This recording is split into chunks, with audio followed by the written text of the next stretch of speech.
pakalbinsim vyriausią trenerį Darių Jakiūną, ką jis mato šito čempionato pasiruošime. Dariau, aš tau priseksiu, nes tau klausim kol kas neturiu.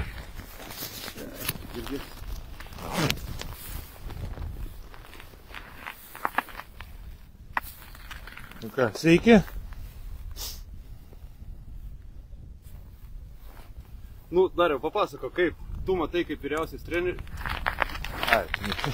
Tu papasako, kaip tu matai kaip vyriausias treneris, kokia mes dabar, kokioj vietoje esam, nuo, sakykime, nuo 1% iki 100%.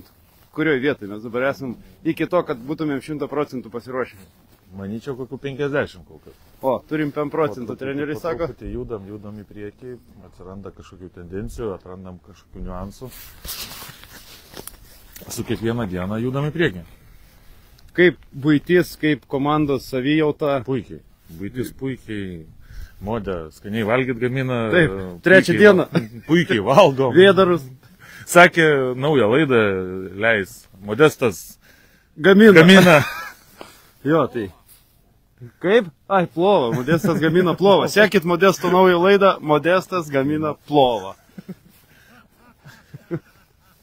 O šiaip tai puikiai, komanda puikiai, atmosfera puikiai, visi dirba, visi turim darbų savo pasiskirstę, kol kas viskas puiku. Ačiū Dariau. Darius niekada nedaug žodžiauja, bet kalba konkrečiai ir iš esmės.